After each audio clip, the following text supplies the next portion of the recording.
अब किसी कारण से आपकी पढ़ाई बीच में छूट जाती है या उसे कंप्लीट नहीं कर पाते तो परेशान होने की ज़रूरत नहीं है, क्योंकि जितने भी साल आपने पढ़ाई की है वो बेकार नहीं जाएगी।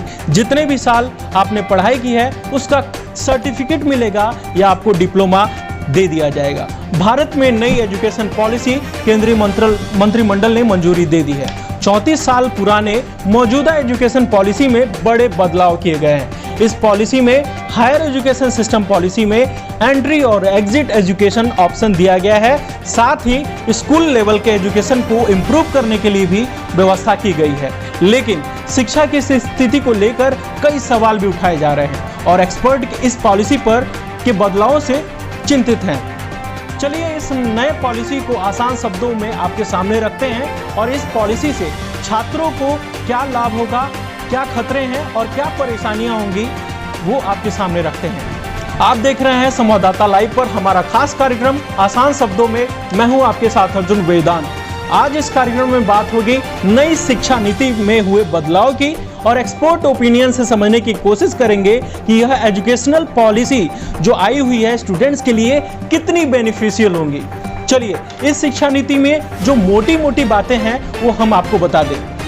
पूर्व इसरो प्रमुख कस्तूरिरंगन की अध्यक्षता में विशेषज्ञों की इस समिति से यह मसौदा तैयार किया गया, जिसे प्रधानमंत्री नरेंद्र मोदी की अध्यक्षता में कैबिनेट ने बुधवार को मंजूरी दे दी। भारत में 34 साल में पहली बार शिक्षा नीति को कैबिनेट की मंजूरी मिली है। इससे पहले 1986 में शिक्षा नीति लागू की गई थी। 1992 में इस नीति में कुछ संशोधन किए गए थे। सरकार की माने तो ये एजुकेशनल रिफॉर्म्स हैं जिसकी भारत जैसे देश में काफी ज्यादा जरूरत है। यहाँ तक कि मानव संसाधन विकास मंत्रालय का नाम भी बदलकर अब शिक्षा मंत्रालय कर दिया गया है। यहाँ जो टॉप के पॉइंट है वो हम आपको बता। मानव संसाधन मंत्रालय अब शिक्षा मंत्रालय। सरकार ने निर्धारित किया है कि मानव संसाधन विकास मंत्रालय को अब शिक्षा मंत्रालय कहा जाएगा, यानी अब रमेश पोखरियाल को शिक्षा मंत्री कह सकते हैं।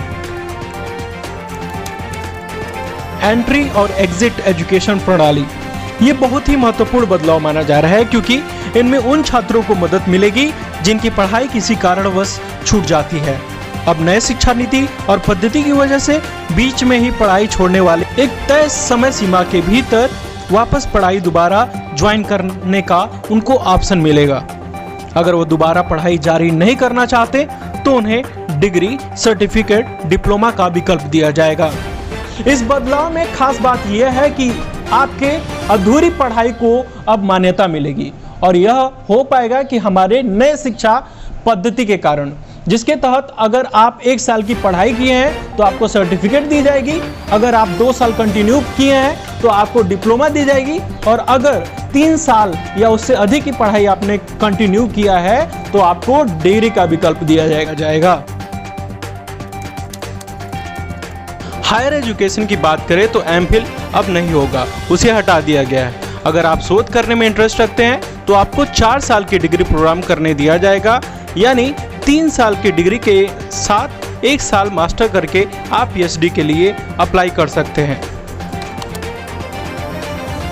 मल्टीपल सब्जेक्ट चुनने की आज़ादी, इसके तहत आप किसी भी स्ट्रीम से पढ़ रहे हैं और आपकी रुचि दूसरे सब्जेक्ट पढ़ने में भी है तो आप उस दूसरे सब्जेक्ट का सिलेक्शन कर सकते हैं। साधारण शब्दों में कहें तो अगर आप इंजीनियरिंग की पढ़ाई कर रहे हैं और आपको म्यूजिक का भी शौक है तो आप उस विषय को भी अपने स्ट्रीम के साथ पढ़ सकते हैं। नई नीति में सभी ग्रेजुएशन कोर्स में मेजर और माइनर व्यवस्था होगी।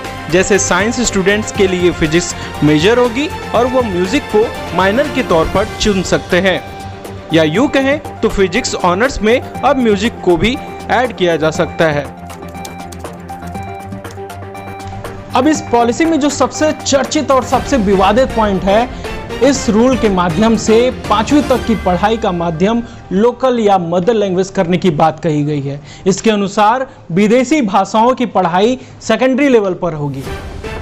अब इसका रिजल्ट पॉजिटिव रहेगा या नेगेटिव ये तो वक्त बताएगा, लेकिन जो गवर्नमेंट की डेटा एनालिसिस रिपोर्ट है उसके अनुसार 3 लैंग्वेज प्रणाली का जो फॉर्मूला है इस पर काफ़ी ज़्यादा चर्चाएं हुई थी, डिस्कशन हुए थे और आखिरी में निर्णय ये हुआ कि इसके दूरगामी परिणाम जो हैं वो काफ़ी अच्छे हैं।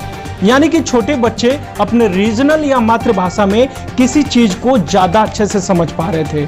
सबसे बड़ी प्रॉब्लम यह है कि अगर देखा जाए तो पूरे भारत में कई भाषाएं बोली जाती हैं। उदाहरण के लिए उत्तर प्रदेश की स्टेट लैंग्वेज हिंदी है, लेकिन यहाँ पर अलग अलग मातृभाषाएं हो सकती हैं। उदाहरण के तौर पर अगर एक लखनऊ के स्कूल की बात करें तो उस लखनऊ के स्कूल में पूरे प्रदेश से स्टूडेंट्स पढ़ते हैं और वहाँ पर मातृभाषा को जस्टिफाई कर पाना या आइडेंटिफाई कर पाना बड़ा मुश्किल सा हो जाएगा।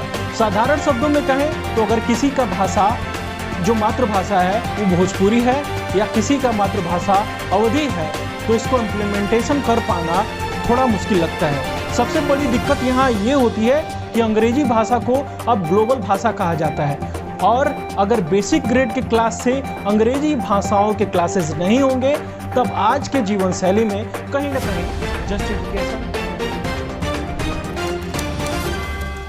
बोर्ड एग्जाम्स के पैटर्न को बदलने की तैयारी। बोर्ड एग्जाम्स के पुराने चले आ रहे एग्जाम सिस्टम को बदलने की तैयारी हो रही है। अब बोर्ड एग्जाम्स को साल में 2 बार कराए जाने की योजना बनाई जा रही है। बोर्ड एग्जाम्स में हर सब्जेक्ट के 2 लेवल पर ऑफर किया जाएगा।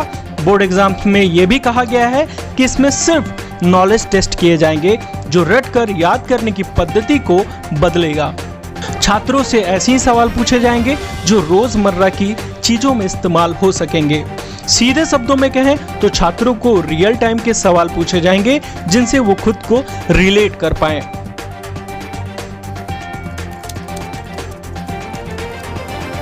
जीडीपी का 6% हिस्सा बजट में शामिल। शिक्षा में बदलाव के लिए इसके बजट को बढ़ाने का ऐलान किया गया है। फिलहाल भारत में जीडीपी का 4.34% इस्तेमाल होता है। अब वह 6% शिक्षा पर खर्च होगा। ये भी शिक्षा में सुधार के लिए सरकार का अच्छा कदम माना जा रहा है। शिक्षकों के लिए राष्ट्रीय प्रोफेशनल मानक NPST का गठन। राष्ट्रीय अध्यापक शिक्षा परिषद द्वारा वर्ष 2022 तक इस मानक को विकसित किया जाएगा, जिसके लिए NCERT, SCERT शिक्षकों और सभी स्तरों के क्षेत्रों के विशेषज्ञ संगठनों के साथ परामर्श किया जाएगा ताकि शिक्षकों का अपना ऑब्जेक्टिव क्लियर हो सके। शिक्षकों का रोल क्या है और उन्हें कहां पहुंचना है यह तय हो सके। नया शिक्षा नीति को लाकर भारत सरकार ने शिक्षा के क्षेत्र में काफी ज्यादा बड़ा उल्लेखनीय योगदान दिया है, लेकिन इस नीति में इस बात की भी क्लैरिटी है कि कुछ ऐसे पॉइंट्स हैं जिन पर अभी सुधार करने की आवश्यकता है। आप हमें बताइए कि आपको ये नीति कैसी लगी, इनमें कौन से ऐसे पॉइंट्स हैं जो सकारात्मक हो सकते हैं, इनमें क्या और जोड़ा जाना चाहिए। हमारे साथ बने रहने के लिए धन्यवाद। देश और दुनिया के सभी बड़ी खबरों के विस्तृत रिपोर्ट को देखने के लिए संवाददाता लाइव को सब्सक्राइब करना न भूलें। जय हिंद।